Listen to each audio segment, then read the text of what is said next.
Hi, I'm Theresa and welcome to my channel. Today I'm going to be talking about 15 sapphic books releasing next year that I am beyond excited about, cannot wait to read, and I just want to share all my excitement with you in this anticipated releases video. So all of the information I have is accurate to right now, middle of August. I do not have publication dates for everything, some of them don't have final synopses, so bear with me, but hopefully you enjoy, you find some books you want to read next year. I know that doing the research for this video, I found so many books I want to read. Like, my list is over 80 books releasing next year. Like, there's no way I can read that, and I can't deal with that. But yes, I did videos like this last year for 2021 releases, and they were really successful. People really enjoyed them, so I'm really hoping that you'll enjoy this one too. I'm attempting to go in publication order, and then all the ones that I don't know dates for will just be at the end.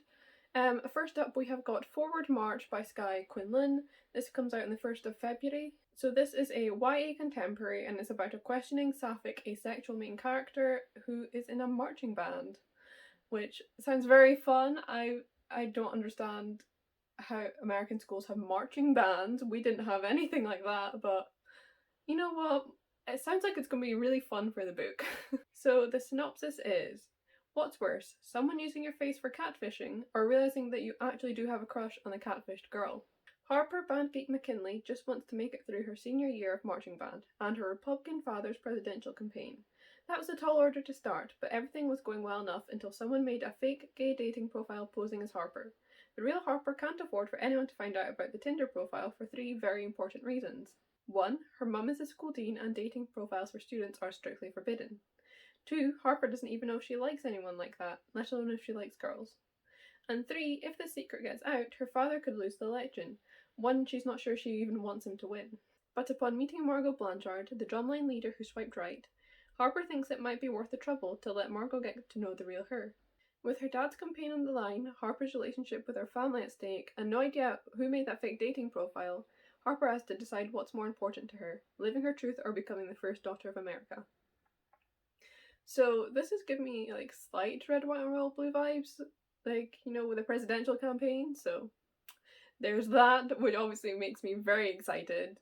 But this just sounds so good. I'm loving this kind of questioning of ace rep as well, and it sounds very, very, very good. I'm so intrigued by the little mystery aspect it's got as well.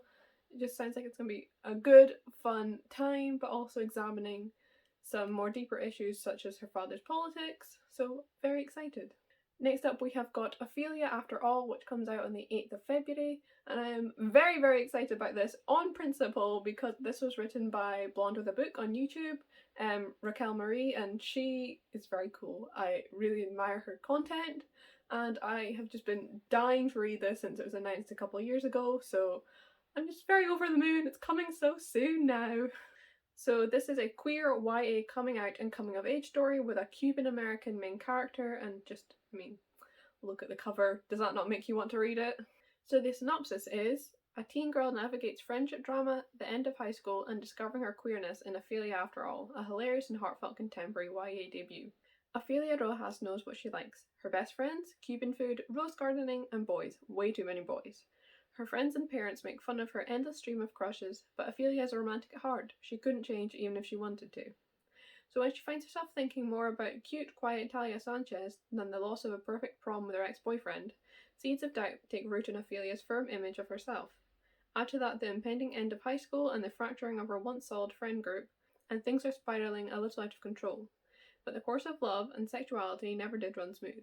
As her secrets begin to unravel, Ophelia must make a choice between clinging to the fantasy version of herself she's always imagined or upending everyone's expectations to rediscover who she really is after all.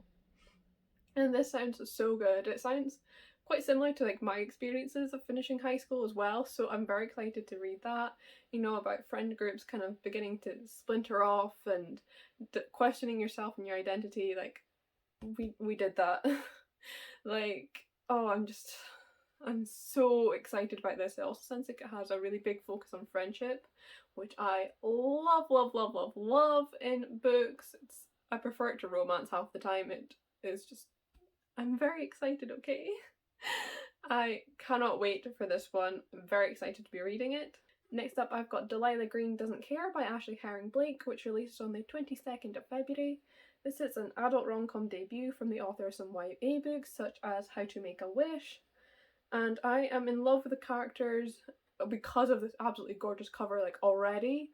So I hate to think what I'm going to be like after I actually read the book. So the synopsis is a clever and steamy queer romantic comedy about taking chances and accepting love, with all its complications. Delilah Green swore she would never go back to Bright Falls. Nothing is there for her but memories of a lonely childhood where she was little more than a burden to her cold and distant stepfamily. Her life is in New York, with her photography career finally gaining steam, and her bed never empty. Sure, it's a different woman every night, but that's just fine with her. When Delilah's estranged stepsister, Astrid, pressures her into photographing her wedding with a guilt trip and a 5-figure check, Delilah finds herself back in the godforsaken town that she used to call home. She plans to breeze in and out, but then she sees Claire Sutherland, one of Astrid's stuck-up besties, and decides that maybe there's some fun, and a little retribution, to be had in Bright Falls after all. Having raised her 11-year-old daughter mostly on her own while dealing with her unreliable ex and running a bookstore, Claire Sutherland depends upon a life without surprises, and Delilah Green is an unwelcome surprise, at first. Though they've known each other for years, they don't really know each other, so Claire is unsettled when Delilah figures out exactly what buttons to push. When they're forced together during a gauntlet of wedding preparations, including a plot to save Astrid from her terrible fiancé, Claire isn't sure she has the strength to resist Delilah's charms, but even worse, she's starting to think she doesn't want to. So this sounds like, a bit of an enemies to lovers, not quite, but, some tension there, and becoming lovers, and just, I'm very, very excited to read it. And also, this might just be me, but I love romance books where at least one of them has a kid, because you get such tender family moments there, and I just, and like when the kid accepts the romantic partner, and like all of that, that's so cute. So I'm very excited about this. It sounds like complete opposites attract, maybe more than enemies to lovers. I think that's better, but and like this plot to save the sister from a terrible marriage as well, like, come on, it sounds so good. I cannot wait to pick this one up.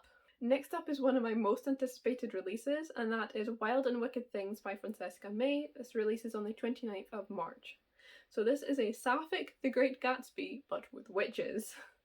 And like, what more could you want? Like, okay. So the pairing is like Nick and Gatsby, but make it sapphic, and there's a lot of like decadent parties, blood magic, jazz age, goodness, and there's a found family dynamic, which we all know is my favourite. I love it so much. So yeah, this one sounds incredible. The Great Gatsby is like the only classic I kind of enjoy. I studied it in school, and I just love the whole rich people being horrible and doing terrible things, but looking good while doing it. It's fun. So the synopsis is, in the aftermath of World War I, a young woman gets swept into a glittering world filled with illicit magic, romance, blood debts, and murder in this lush and decadent debut novel. On Crow Island, people whispered, real magic lurked just beneath the surface, but Annie Mason never expected her enigmatic new neighbour to be a witch. When she witnesses a confrontation between her best friend Bea and the infamous Emmeline Delacroix at one of Evangeline's extravagantly illicit parties, she is drawn into a glittering haunted world. A world where magic can buy what money cannot. A world where the consequence of a forbidden blood bargain might be death. So like, this sounds the most atmospheric, jazzy, dark, decadent kind of atmosphere. It sounds so good. This is a point where we get repetitive because all of these books sound so good. But oh, just the drama of it all, like, that's what I loved about The Great Gatsby, and like that's what I'm gonna get here, and I'm very excited for it. I really cannot wait at all. Next up is what is definitely my most anticipated release, and that is I Kissed Tara Wheeler by Casey Mckisten, which releases on the 3rd of May. So, like, first of all, Casey Mckisten, if you don't know, author of One Last Stop and Red, White and Royal Blue, two of my favourites, both got 5 stars, so I will read anything that they write, but this is their YA debut. It's a rom-com and it sounds fantastic, okay? So from the announcement, this is a queer ensemble rom-com following 18-year-old Chloe, who almost has the valedictorian title in her grasp when her rival, small-town princess Dara Wheeler, vanishes after kissing 3 people: her quarterback sweetheart, the bad boy next door, and Chloe. Now the 3 must work together to follow Dara's clues, but secrets uncovered along the way could wreak havoc at their conservative southern high school. So, oh, it just sounds so good. It's got like Paper Town vibes by John Green, with this popular girl disappearing and leaving a trail of clues, and it just sounds like fantastic. Like, we know Casey Mckisten writes the most amazing characters and banter and dialogue between them, so like, cannot wait to see this kind of mismatched group of people all searching together for Stara and friendship and bonding. It's gonna be so good. And like, I'm just very, very, very excited for this. Cannot wait. Next up, we have got The Lesbian's Guide to Catholic School by Sonora Reyes, which releases on the 17th of May. So this is a queer Latina YA contemporary debut with friends to lovers and mutual pining, which is just right up my alley. That is my favourite combination of tropes, if you just sprinkle in a little fine family too. So the synopsis is 17-year-old Yamilet Flores prefers drawing attention for her killer eyeliner, not for being the new kid at a mostly white, very rich Catholic school. But at least here no one knows she's gay, and Yami intends to keep it that way. After being outed by her crush and ex-best friend, she could use a fresh start. At Slayton Catholic, Yami has new priorities. Make her mom proud, keep her brother out of trouble, and most importantly, don't fall in love. Granted, she's never been great at any of those things, but that's a problem for future Yami. The thing is, it's hard to fake being straight when Bo, the only openly queer girl at school, is so annoyingly perfect, and talented, and confident, and cute. So cute. Yami isn't sure if she likes Bo or if she's just jealous of her unapologetic nature. Either way, she isn't ready to make the same mistakes again. If word got to her mom, she could face a lot worse than rejection. So this just sounds so good. I am loving how many Latina books I have on this list. Like, Latina authors are doing the most this year, and I love to see it. I'm very excited to read all of them, and like the word lesbian in the title as well. Like, we also love it when authors do it for the lesbians. So I'm just very, very excited about this book. It sounds so good. I want to read it now. Next up is Just Your Local Bisexual Disaster by Andrea Mosquera, which releases on the 24th of May. Yes, that is the actual title. I love it. It's such a fun title. So this is a YA contemporary following self-described romantic disaster Maggie Gonzalez, a bisexual Chicana living in Mexico's Rio Grande Valley, as she tries to figure out whom to ask to be her escort at her little sister's upcoming quinceañera. Her charming ex-boyfriend twice over, her first crush and gorgeous best friend, or a mysterious new girl with a romantic baggage. And come on, it's just like such a nice classic rom-com-y feel, and it's gonna be amazing. I cannot wait. Again, as I was saying, Latina authors doing the most, giving me all the sapphic books I need. Thank you. It's a true blessing. The next book is one that I discovered last year when I was planning for my 2021 releases video because it was shelved wrong, and I've been dying to talk about it since then. It is The Valiant Ladies by Melissa Gray. So this is a YA historical fiction. It's Latina. It sounds amazing. It follows two proper young 17th century Peruvian ladies who trade their skirts for swords and end up as vigilante crime fighters while falling for each other along the way. Like, come on, what more could you want? So the official synopsis is two teen vigilantes set off on an action-packed investigation to expose corruption and deliver justice in Valiant Ladies, which is inspired by the real 17th century Latina teenagers known as the Valiant Ladies of Potosi. By day, Eustaquia Kiki de Sonza and Ana Lezama de Urintha are proper young 17th century ladies, but when night falls, they trade in their silks and lace for swords and muskets, venturing out into the vibrant, bustling, crime-ridden streets of Potosi, in the Spanish Empire's viceroyalty of Peru. They pass their time fighting, gambling, and falling desperately in love with one another. Then when the night Kiki's engagement to the viceroy's son is announced, her older brother, heir to the family's fortune, is murdered. The girls immediately embark on a whirlwind investigation that takes them from the lowest brothels of Potosi to the highest echelons of the Spanish aristocracy. Oh god, I really cannot speak today, so apologies in advance for that. But does this not sound phenomenal to you? I am so excited. Oh, it's gonna be just so badass, and oh, like literally I cannot compute. Okay, I am very excited about this one. and so excited I'm finally gonna get to read it. When I first discovered it was such a long wait, but now it's nearly here and I cannot wait. Like, if that synopsis doesn't sell you, then I don't know what will ever sell you on a book, because it sounds phenomenal to me. Next up is another YA historical fiction, and that is The Song I Sang Uncaring by Anita, which is the author of Who I Was With Her, which was a very emotional debut and very, very good, so I'm excited to read this one too. This is set during the Swingjugend movement of the 1930s and 40s in Berlin, a story centering a girl who finds herself swept up in the culture and the resistance while falling for another girl in the middle of it all. And this movement is something that has really, really intrigued me since I first learned about it, so I'm so excited to read a book set during it.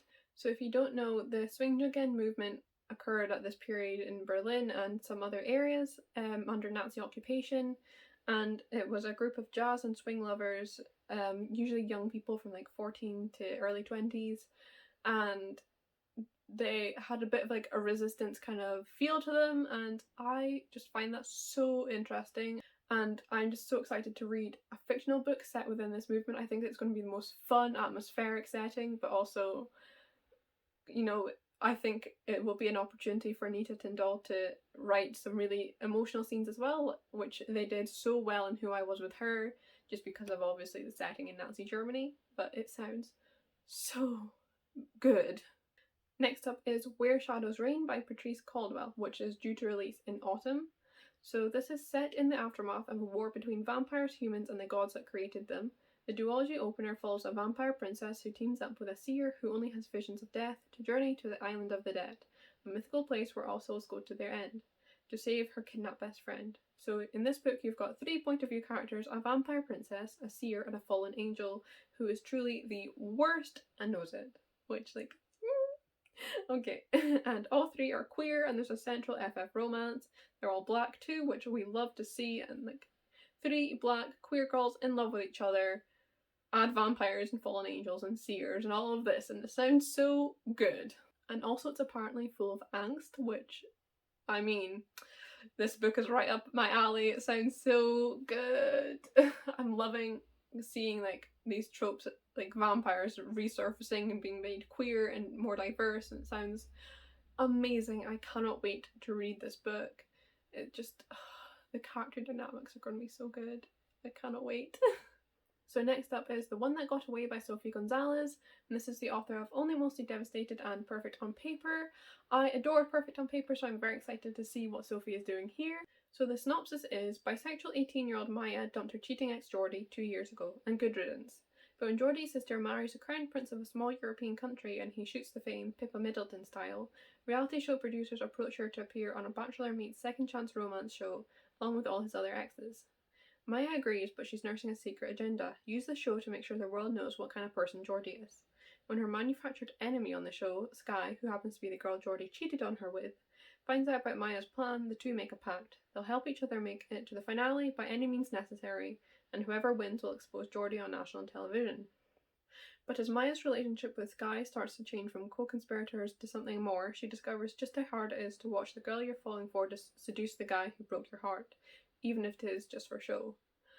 Like, the angst and the tension between all of this, and like, oh, it's gonna be so good. Like, I've never been interested in reality TV shows like this, like Bachelor style things, but put it in a book, make it sapphic, and that's me. Like, oh, I cannot wait. Next up we have got The Ones We Burn by Rebecca Mix, which is due to release in autumn. So the kind of wee announcement for this is a young blood witch's mission to assassinate her betrothed, a gentle human prince, gets complicated when they discover a witch-killing plague, and in the race to stop it, she falls for the prince's sister. Like, oh, yes. So this is a dark, witchy FF fantasy about a himbo lesbian witch and all the chaos she causes.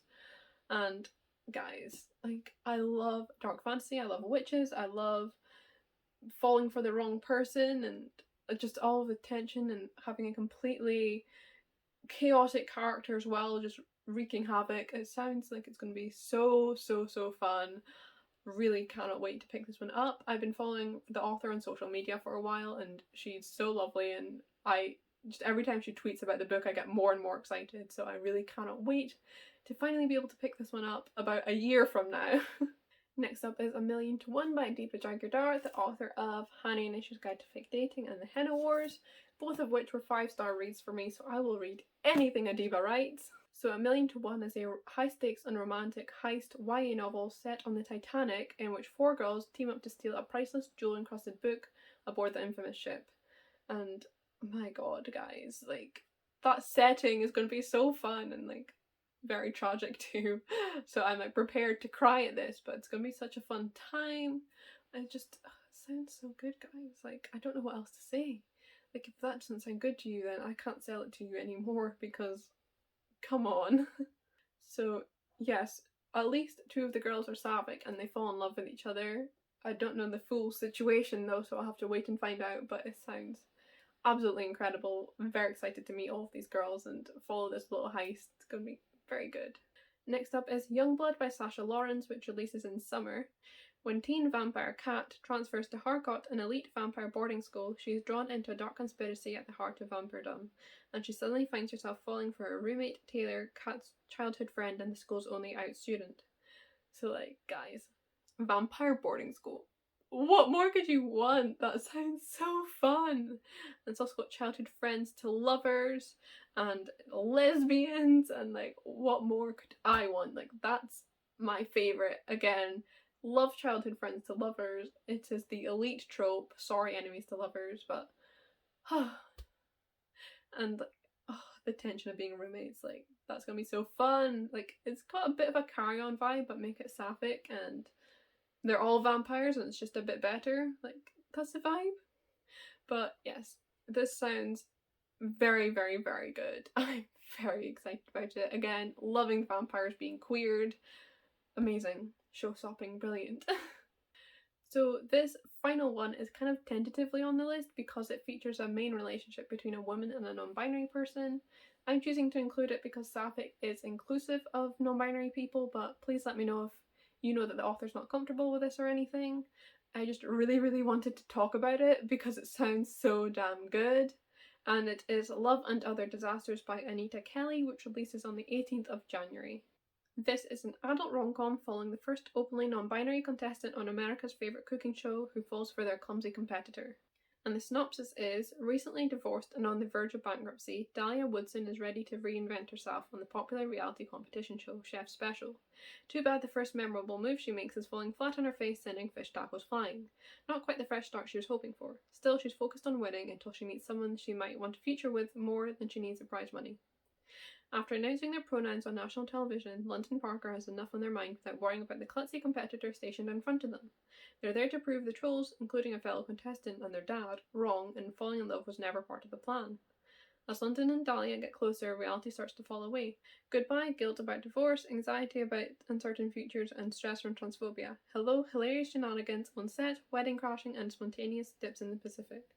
But as the finale draws near, Dahlia and London's steamy relationship starts to feel the heat both in and outside the kitchen, and they must figure out if they have the right ingredients for happily ever after. So, like, come on, how could I not talk about that? It sounds very, very good. I do believe the female main character is sapphic, though please correct me if you know that I'm wrong, and it just sounds so good. It's got 2 of my favourite tropes. You've got Grumpy and Sunshine, you've got forced proximity. It's gonna be a blast. I'm very, very excited for this. Just like a cooking show as well, like that's such a fun setting and creates so much tension and like dramatics as well, which will be very, very fun to watch. So very excited for this one. So yes, that is all the books. I hope that you find some here that you enjoy. Like, let me know if there's any you're looking forward to. I personally am dying to read all of them. And I don't know how I'm meant to wait until next year. Like, that's still ages away, but cannot wait. They're going to be so good. Like, I didn't think we could top the 2021 sapphic releases, but you know what? There's definitely a fighting chance here. Anyway, as always, I will have links to all of these books down in the description, as well as my social media and my book club if you want to join. And yes, just thank you very, very much for watching. I hope you enjoy, and I'll see you in another video soon.